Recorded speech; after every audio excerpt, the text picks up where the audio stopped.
The economy of Iceland is small and subject to high volatility. In 2011, gross domestic product was $12.3 billion.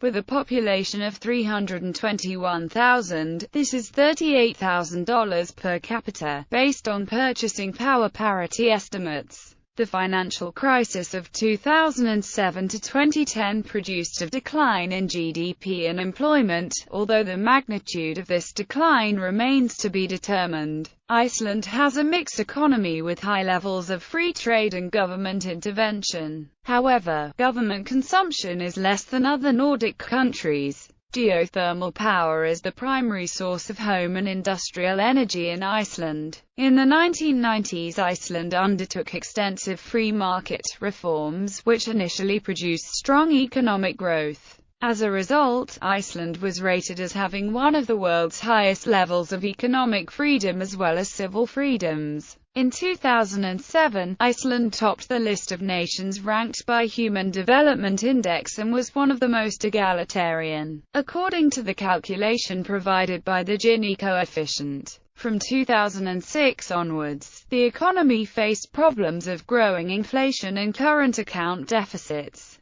partly in response, and partly as a result of earlier reforms. The financial system expanded rapidly before collapsing entirely in a sweeping financial crisis. Iceland had to obtain emergency funding from the International Monetary Fund and a range of European countries in November 2008. History, geography and resources. Iceland occupies a land area of 103,000 square kilometers. It has a 4,790 kilometer coastline and a 200 nautical mile exclusive economic zone extending over 758,000 square kilometers of water. Approximately only 0.7% of Iceland's surface area is arable, since the island's terrain is mostly mountainous and volcanic. Iceland has few proven mineral resources. In the past, deposits of sulfur have been mined, and diatomite was extracted from Lake Mývatn until recently. However, today most sulfur is obtained in the refining of oil. That plant has now been closed for environmental reasons. The only natural resource conversion in Iceland is the manufacture of cement. Concrete is widely used as building material, including for all types of residential housing. By harnessing the abundant hydroelectric and geothermal power sources, Iceland's renewable energy industry provides close to 85% of all the nation's primary energy, proportionally more than any other country, with 99.9% of Iceland's electricity being generated from renewables. The Icelandic parliament decided in 1998 to convert vehicle and fishing fleets to hydrogen fuel, and consequently Iceland expects to be energy independent, using 100% renewable energy by 2050. As part of this program, the country opened the world's first public hydrogen filling station in 2003. As of 2007 update, it has about 40 hydrogen-powered vehicles on the road, second only to the U.S. state of California. By far the largest of the many Icelandic hydroelectric power stations is Karanjaka hydropower plant in the area north of Vatnajökull. Other stations include Burfell, Ránnijarfoss, Sigaldar, Blanda, and more. Iceland has explored the feasibility of exporting hydroelectric energy via submarine cable to mainland Europe and also actively seeks to expand its power-intensive industries, including aluminium and ferrosilicon smelting plants. Recent geological research has improved the likelihood of Iceland having sizable offshore oil reserves within its 200-mile economic zone in the seabed of the Jan Mayen area. Sectors. Manufacturing. Iceland is the world's largest electricity producer per capita. The presence of abundant electrical power due to Iceland's geothermal and hydroelectric energy sources has led to the growth of the manufacturing sector. Power-intensive industries, which are the largest components of the manufacturing sector, produce mainly for export.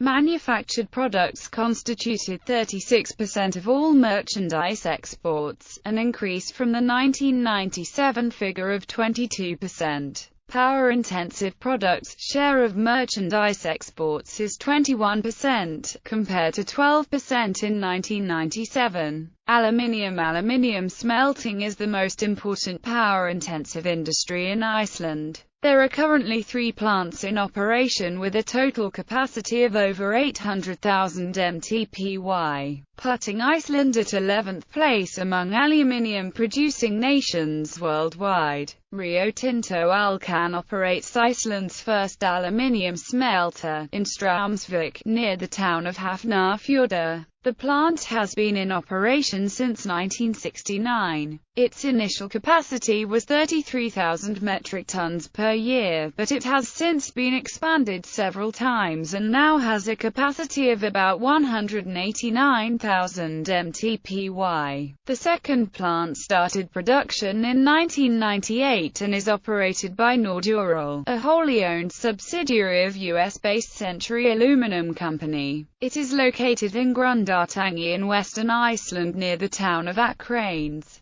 Its former capacity was 220,000 mtPY, but an expansion to 260,000 mtPY has already finished. In 2012, the plant produced 280,000 metric tons, which was valued at $610 million or 76 billion kroner. 4,300 gigawatts were used in the production that year, amounting to nearly 1/4 of all electrical energy produced in the country. In October 2013, Nordural announced the start of a 5-year project aimed at increasing its production by a further 50,000 mtPY. United States-based aluminium manufacturer Alcoa runs a plant near the town of Reyðarfjörður. The plant, known as Fjörðál, has a capacity of 346,000 mtPY and was put into operation in April 2008. To power the plant, Landsvirkjun built Karanjaka, a 690 MW hydropower station. The project was enormous in the context of the Icelandic economy, increasing total installed electric power capacity from under 1,600 megawatts to around 2,300 megawatts. According to Alcoa, construction of Fjörðál entailed no human displacement, no impact on endangered species,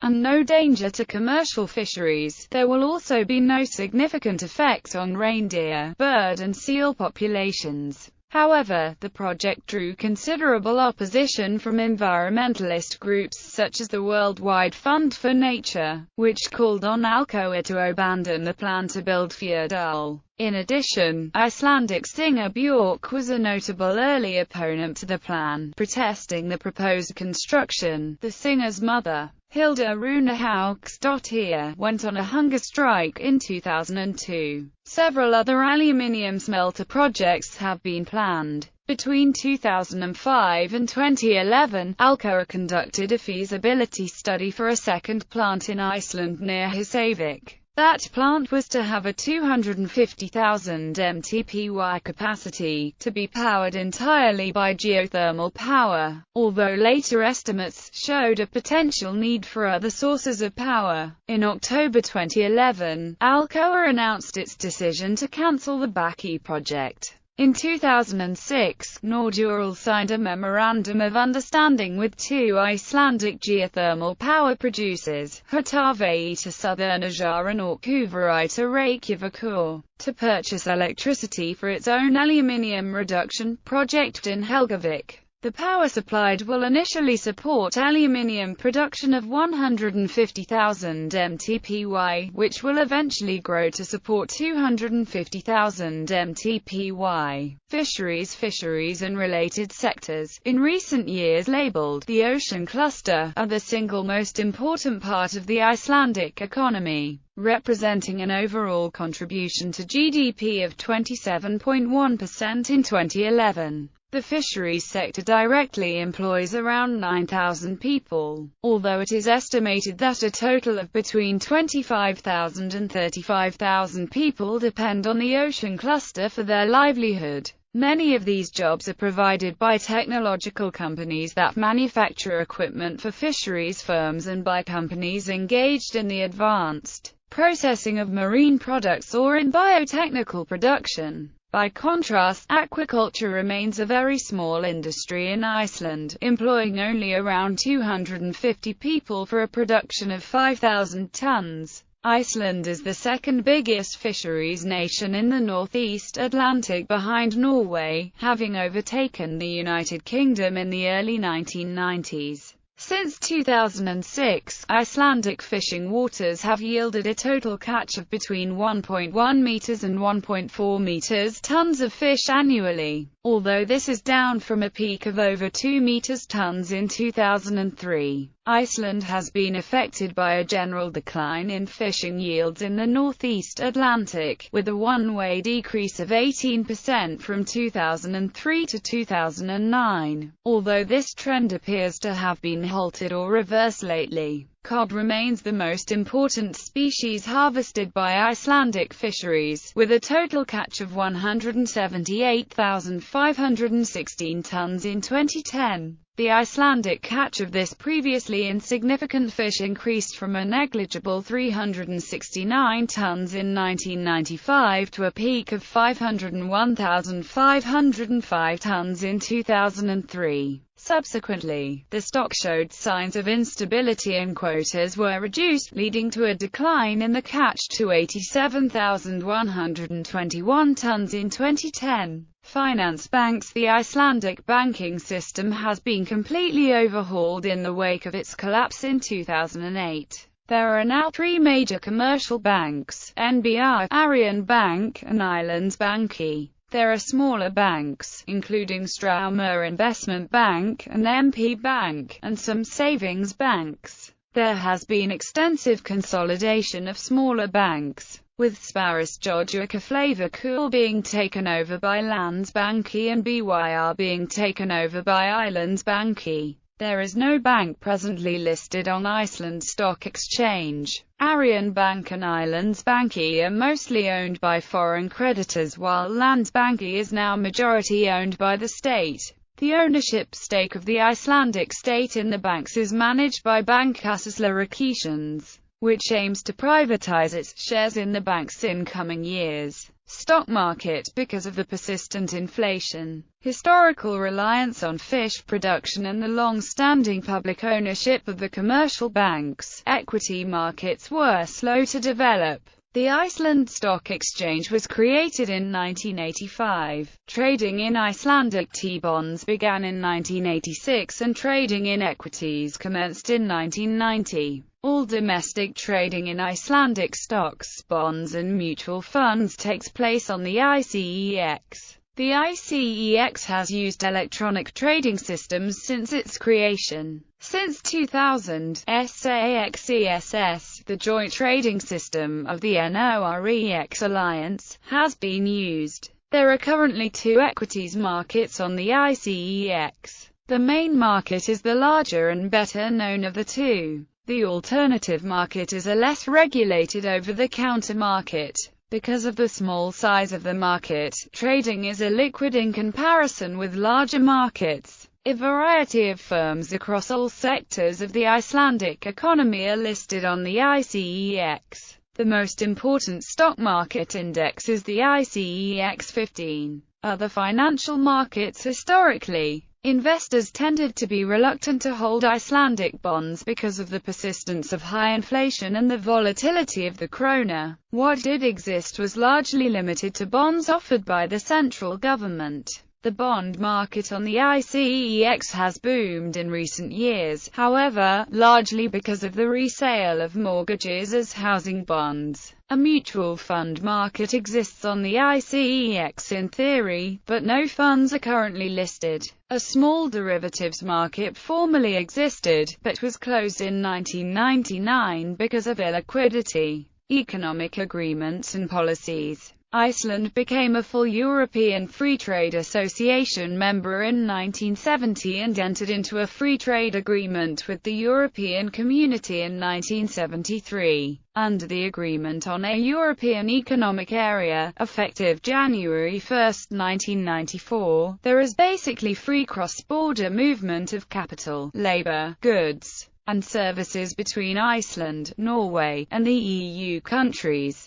However, many of Iceland's political parties remain opposed to EU membership, primarily because of Icelanders' concern about losing control over their fishing resources. Iceland also has bilateral free trade agreements with several countries outside the EEA. The most extensive of these is the Hoyvík Agreement between Iceland and the Faroe Islands. This agreement goes even further than the EEA agreement by establishing free trade in agricultural products between the nations. Iceland has a free trade agreement with Mexico on November 27, 2000. Currency and monetary policy. The currency of Iceland is the krona, issued exclusively by the Central Bank of Iceland since the bank's founding in 1961. The exchange rate in 2008 was 78 krona to the United States dollar, down from 97.43 in 2001. Iceland's krona went from 60 to the dollar in November 2007 to 147 to the dollar in November 2008. Monetary policy is carried out by the Central Bank of Iceland, which maintains a 2.5% inflation target rate, adopted in March 2001. During the 1970s, the oil shocks hit Iceland hard. Inflation rose to 43% in 1974 and 59% in 1980, falling to 15% in 1987 but rising to 30% in 1988. Iceland experienced moderately strong GDP growth from 1995 to 2004. Growth slowed between 2000 and 2002, but the economy expanded by 4.3% in 2003 and grew by 6.2% in 2004. Growth in 2005 exceeded 6%. Inflation averaged merely 1.5% from 1993 to 1994, and only 1.7% from 1994 to 1995. Inflation over 2006 topped at 8.6%, with a rate of 6.9% as of January 2007. Standard & Poor's reduced their rating for Iceland to AA from A+ in December 2006. Following a loosening of fiscal policy by the Icelandic government ahead of the 2007 elections, foreign debt has risen to more than 5 times the value of its GDP, and Iceland's central bank has raised short-term interest rates to nearly 15% in 2007. Due to the plunging currency against the euro and dollar, in 2008 inflation is speculated to currently be at 20 to 25%. Growth. Iceland's economy had been diversifying into manufacturing and service industries in the 1990s, and new developments in software production, biotechnology, and financial services were taking place. The tourism sector was also expanding, with the recent trends in eco-tourism and whale watching. However, in 2008, the Icelandic economy entered a deep recession in correspondence to the global financial crisis. Although Iceland's economy grew 3.3% during the last quarter of 2009, the overall contraction in GDP over 2009 was 6.5%. Less than the 10% originally forecasted by the IMF.